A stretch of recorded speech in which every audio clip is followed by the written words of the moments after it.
होते त्या गाभाऱ्यामध्ये रुक्मिणी मातेला जेवढे वारकरी होते, जेवढे लोक होते, ती सगळेच देव दिसायला लागले. आता यातला खरा कोणता? कोण? देव. देव म्हणजे रुक्मिणीचा पती, स्वतःचा पती. आपला नवरा कोणता हे रुक्मिणी मातेला कळेना. लाजले गे माये आता कोणावर,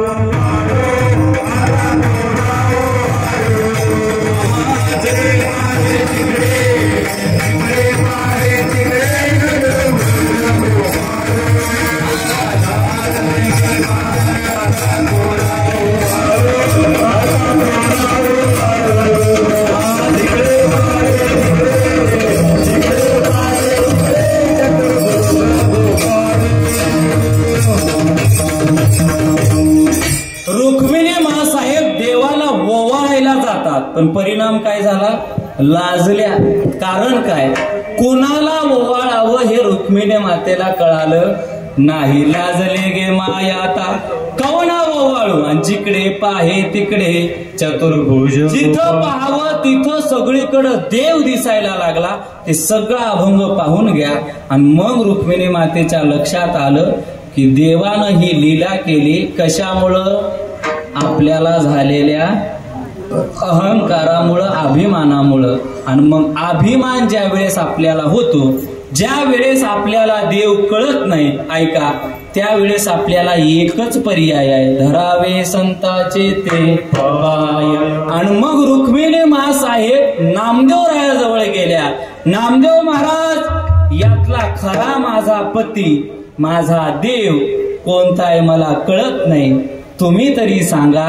आणि मग नामदेवरायाने खून सांगितली. वैजयंती मारगळा श्रीवत्सलांचन आणि विष्णुदास नामा येणे दाविली कोण. नामदेवरायाने रुक्मिणी मातेला सांगावं आणि नामदेवरायानं सांगितल्यावर रुक्मिणी मातेला आपला खरा पती कळाला. खरा पती. मग बऱ्याच बायकाला वाटत असेल नवरा आमच्या मुठीत आहे, आम्हाला सगळं कळतंय, हे किती पाण्यात आहे कळतंय, असा काही समजू नका. हे तुमचा गोड गैरसमज आहे. ती लय खतरा असते ती. ही काही साधे आहेत? ऐका, ही साधे नाहीत. देवा रुक्मिणी मातेला आपला नवरा कळाला नाही. त्याचं कारण रुक्मिणी मातेच्या अंतःकरणात झालेला अभिमान. आता ऐका, अभिमान गेला.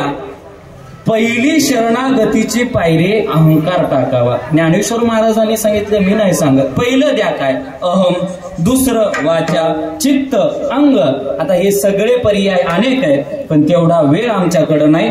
तुकाराम महाराज म्हणले, देवा आम्ही हे सगळं तुला वाहिलं आणि आम्ही तुला शरण आलो, पण एक काम कर, आम्ही शरण आलो असलो तरी आमच्या मुखामध्ये तुझं नाव राहू दे. अभंगाचं पहिलं.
आम्ही देवा तुला शरण आलो, सगळ्या भावानं आलो.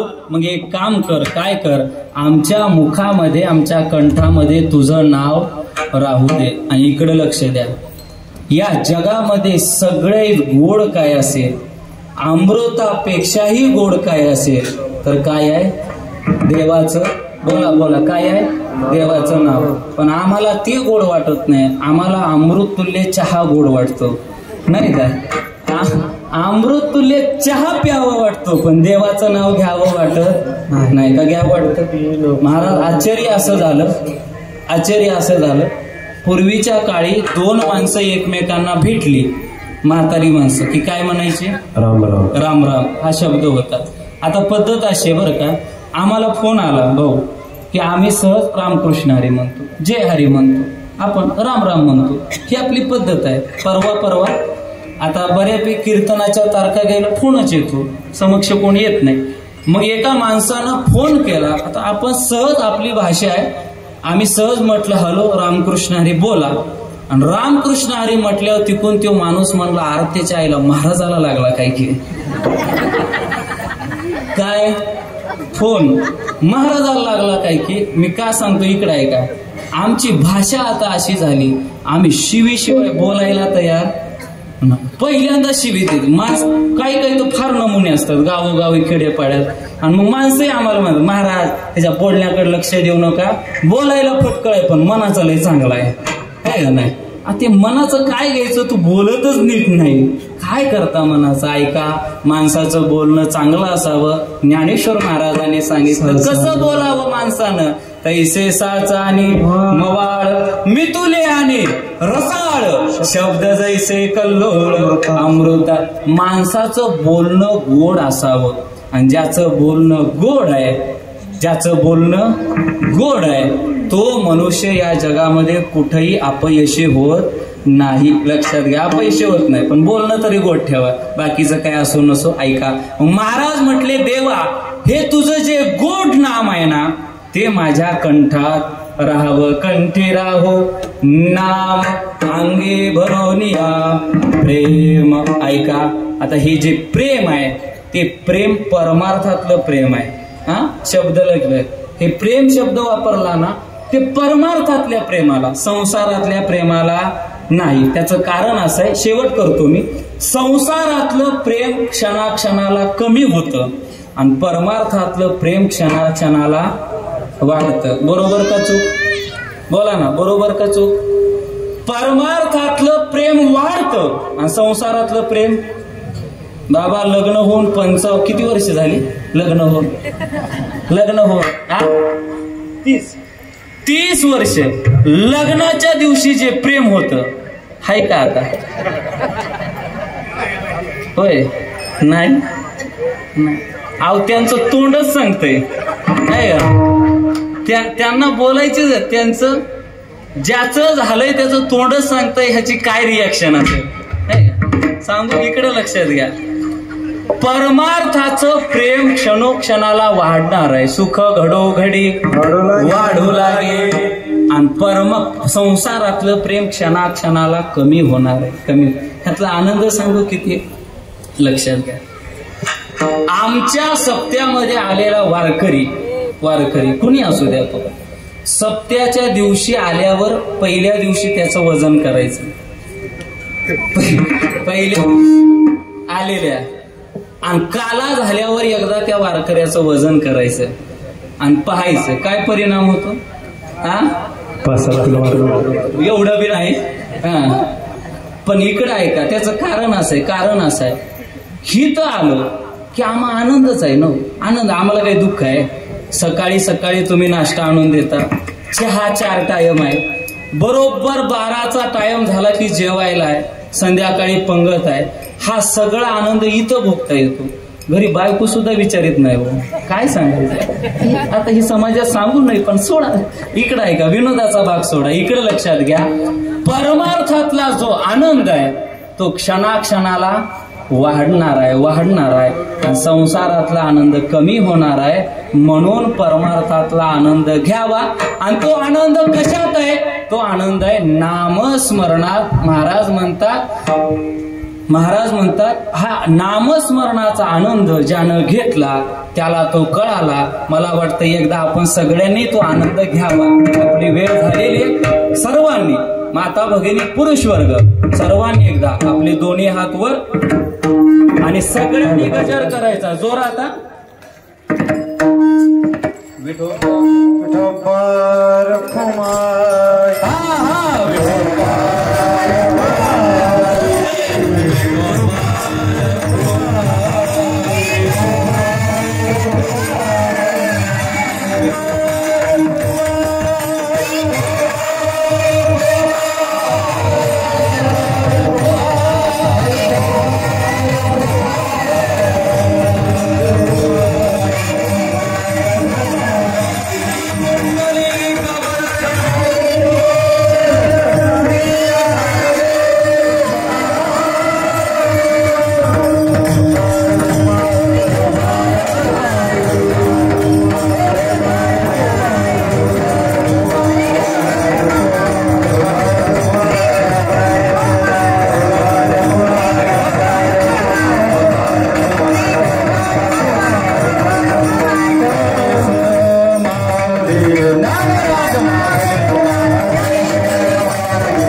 वा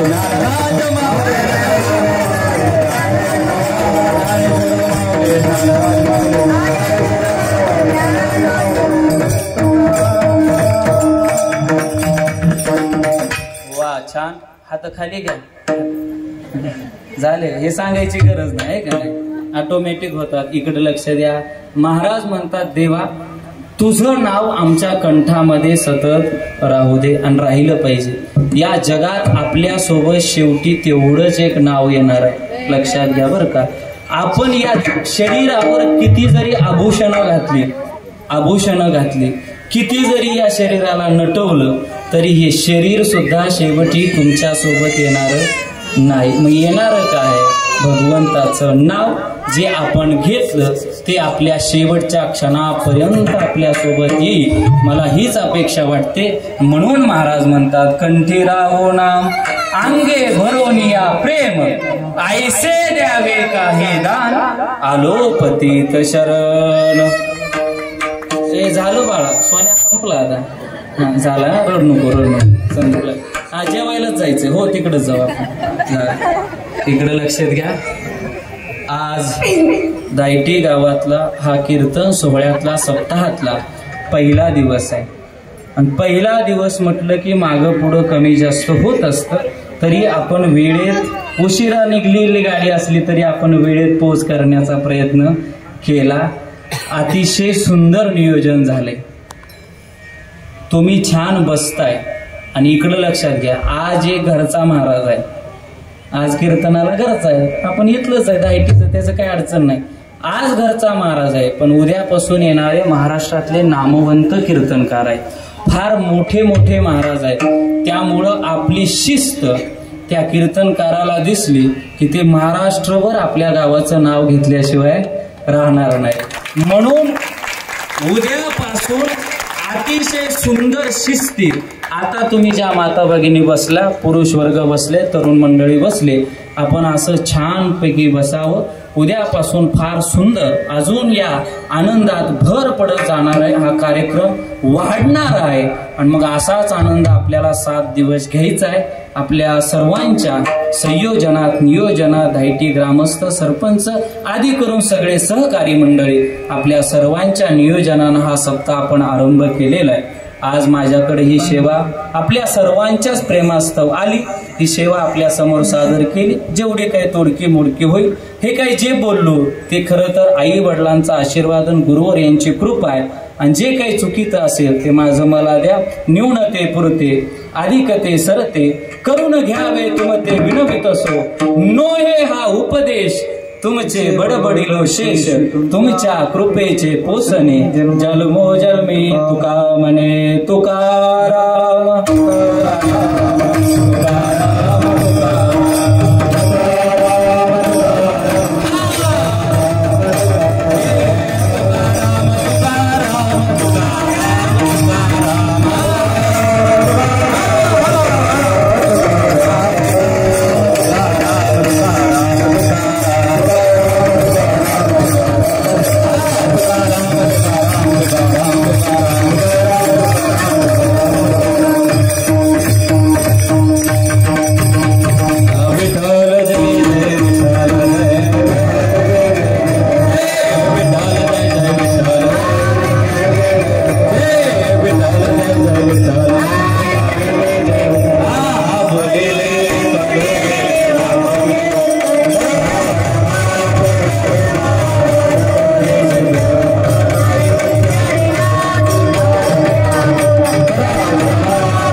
जन्मोजर में तुझादास पंढरीचा वार करे वारी चुकोनी द्यारे संत संगे सर्व काळ पंढरीचा वार करी वारी चंद्रभागे स्नान तुका पंढरीचा वार करी अकल्प विषय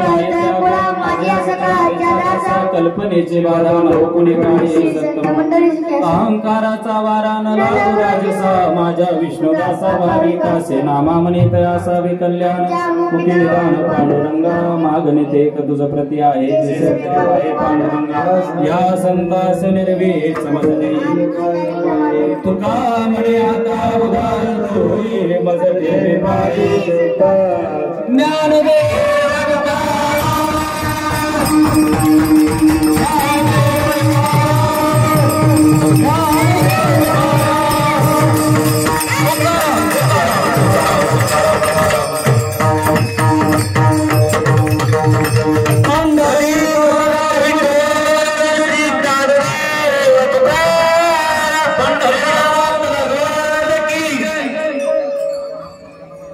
आता सर्वांना विनंती, महिलांना पहिल्यांदा की माता भगिनींनी भोजनासाठी तिकडे शाळेमध्ये जायचंय.